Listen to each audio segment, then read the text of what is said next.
Hi Bibies and welcome to my channel. My name is CarmiMua, and in today's video we are going to do a slightly different video than usual. It's going to be a little bit more informative on some very touchy subject, and I just want to start by say trigger warning to this video before you are heading to watch it. If you are underage, I will please gladly ask you if you could just pause it for a second, maybe search to somebody who can actually watch it with you, hopefully like a guardian, a parent, an uncle, an aunt, anybody that might be helping you to understand this video a little bit more in depth, specifically because I will be using some sort of language that is a little bit more explicit, and is normally something that I tend to stay away completely in my day-to-day life, not just on camera. Mainly because I won't be able to answer your immediate question that you might have in your brain, and I want you to understand the full picture of the situation. So as you guys probably have seen from the title, we'll be talking about the situation that's been happening with Romeo Lacoste and the allegation, the accusation that he's been having with pedophilia. Now, I'm gonna backtrack a little bit with who is Romeo Lacoste and what is going on right now. Romeo Lacoste is a very well-known, famous tattoo artist, specifically here on YouTube. I believe is actually the biggest YouTuber when it comes to like the tattoo world, the tattoo art. I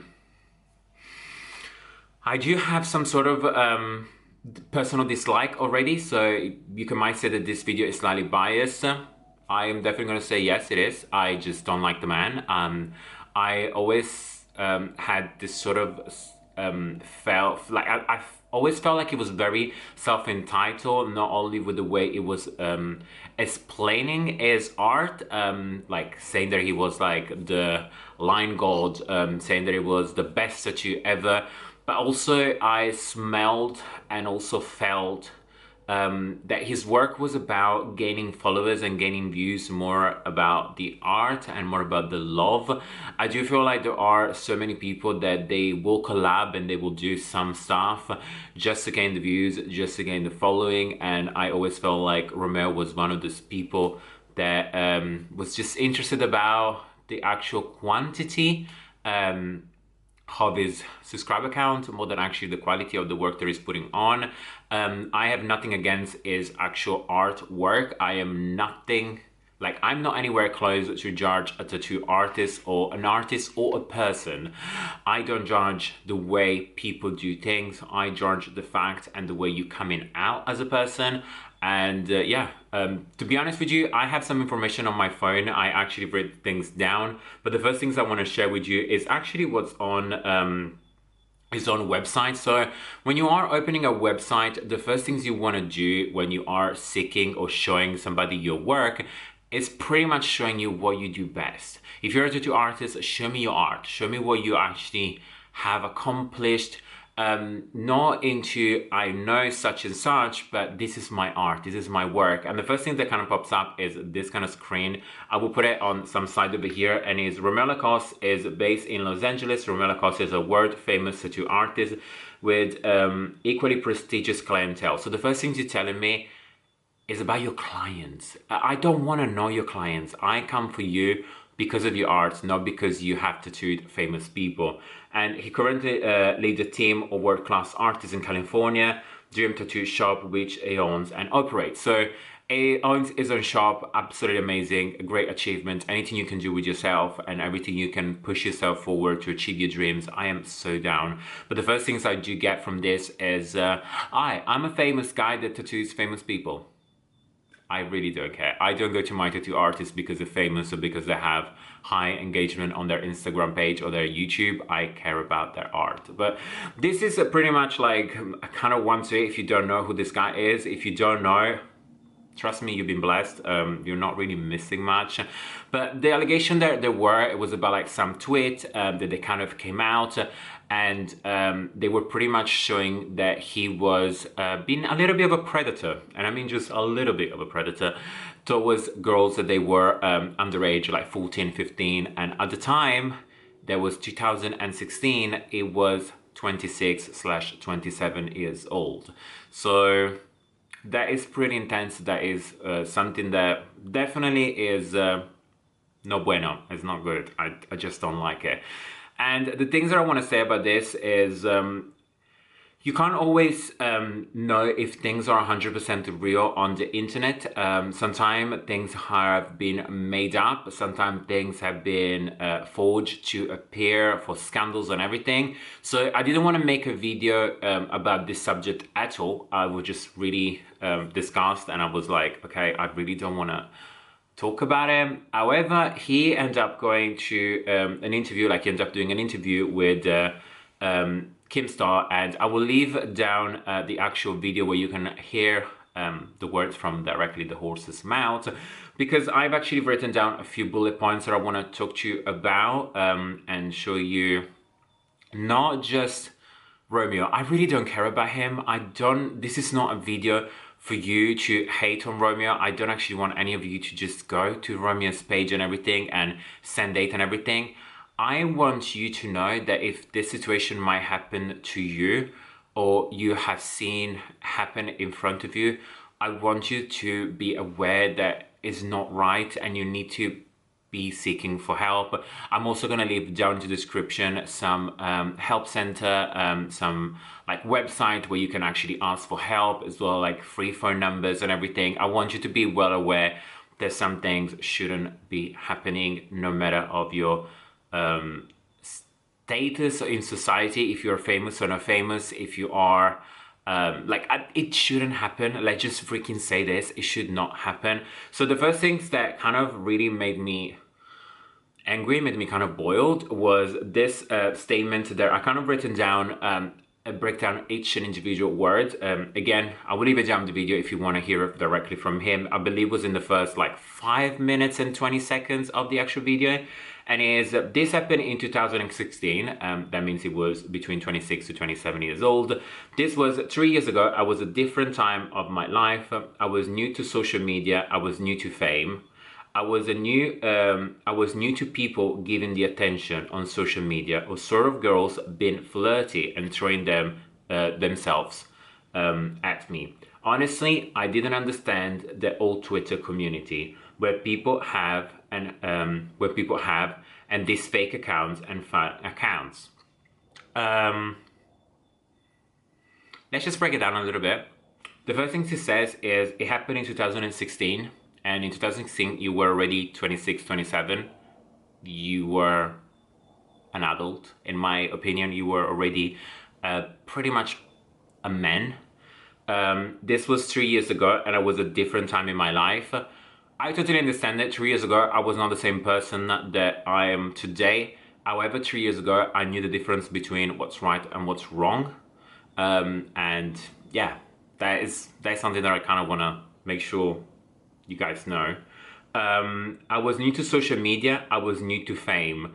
Making me famous, making me into social media, that does not change what kind of person I am. If I am somebody that is going to be on the reach of young boys and being a predator, being on social media or not, that doesn't really change. And also, if you become a social media famous person, that does not come with entitlement, only because you have a famous social blade, because let's just face it, that's pretty much what you are as a person. You're famous on Instagram and YouTube.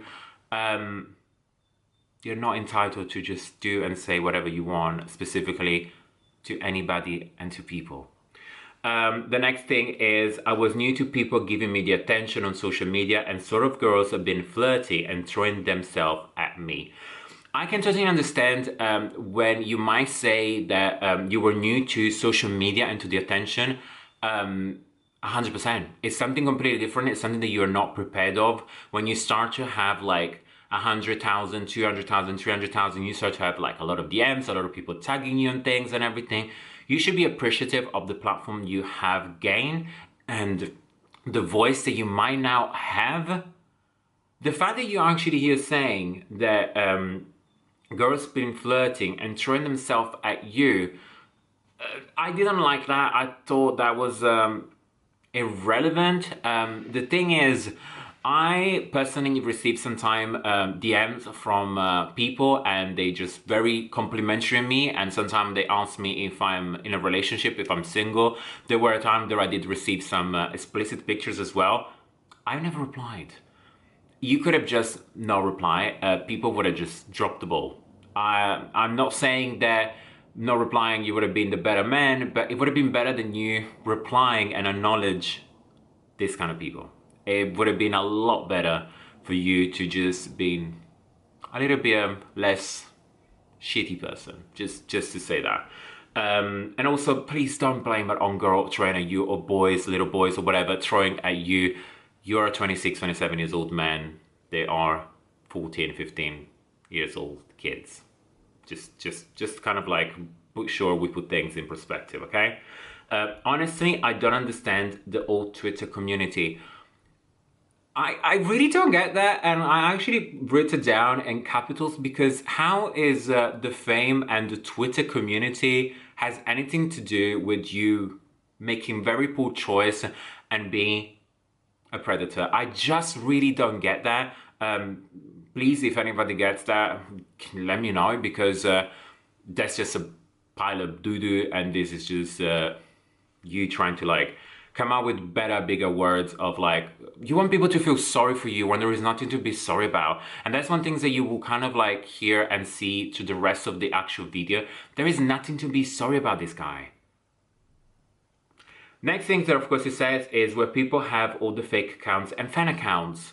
Again, nothing to do with it. If people have 30 accounts and they want to contact you with 30 accounts, if you want to make fan accounts of you, it's absolutely fine. You know, I personally, I'm very, very lucky that I have some fan accounts on Instagram when people just message me and they use my pictures and they contacted me and everything. It's always been nice and very, very grateful. There is not a book for you to how to be a better person on social media, but there is common sense on how to be a decent person in life. And I feel like you're failing at that. Sorry, but this is what I feel.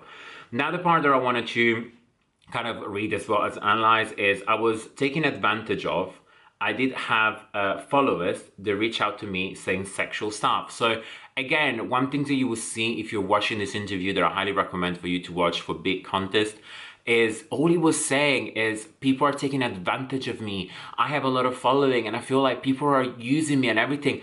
What are you talking about, man? Like seriously, now you're like 30 maybe? Like seriously. Grow up, like seriously grow up.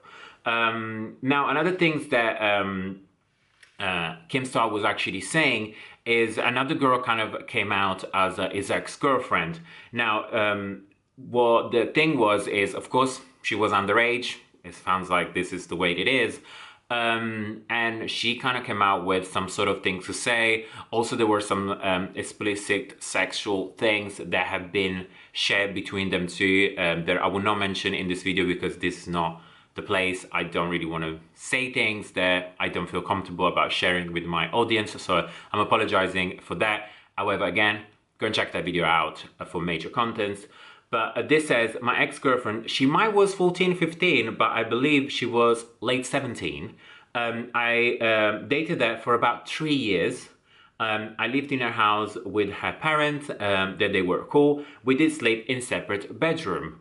Okay, what I'm gonna say is, you've been with this girl for 3 years and you still don't know how old she is. What kind of relationship is that? Now, I don't mean that you should know what she was doing when she was at school, or what she was eating every single day and kind of knowing it and all the kind of sort of stuff that might be not extremely relevant, but knowing the age of your partner should be known, considering that when this happened, he was 19 years old. So you were 19 years old dating a girl that she maybe was 14, 15, but you knew she was probably 17, but you were with her for 3 years. Did you ever celebrate a birthday? Did you even wonder? Did you ever even ask? Like, that's my only thing. I'm just like, are you done making excuses? Are you done making yourself look more dumb than you actually are? Because that's how I feel. You took this interview to clean up your name and come up with something, and all you were doing is blaming on social media and the fact that you're now famous and you didn't know how to react. But the reason is you will always have and probably always will be a shitty man. Simple. That's it.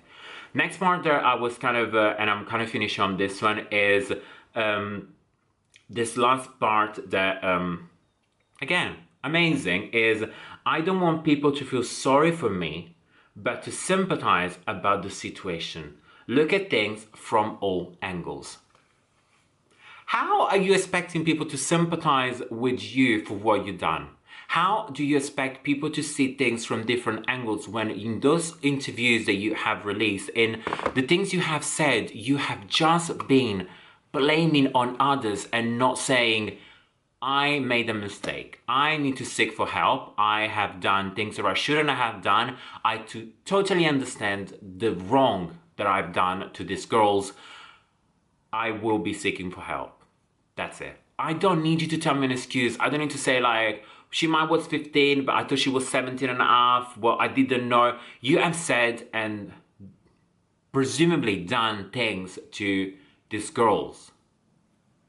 You need to understand what's right, what's wrong in life, and that's my things that I'm questioning right now is, do you actually really know what's right and what's wrong? Do you know what's real and what's fake? Can you understand the difference between your social media platform and your real life actions?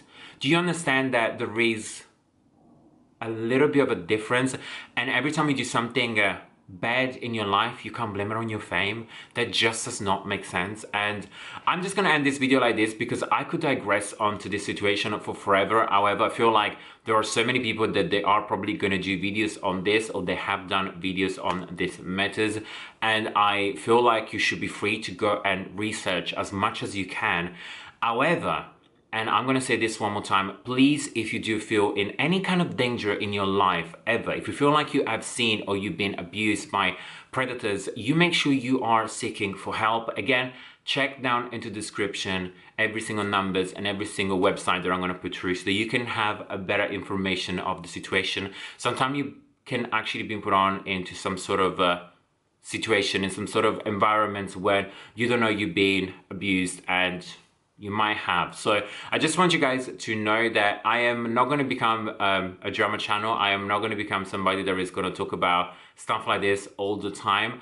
But when things happen and this is the outcome of things, and I just feel like I have a voice for my audience, and some of you are underage, some of you might not know, they're not aware of what things can be said or done. So I really hope you guys stay completely safe in your life. If you do need somebody to talk, there are plenty of people, organizations that do not charge any money to listen to you and be with you and help you in every single possible way. So please take care of yourself, know that I love you, and I'll see you next time, guys. Always remember, like if you like, hate if you hate, and until next time, you're welcome.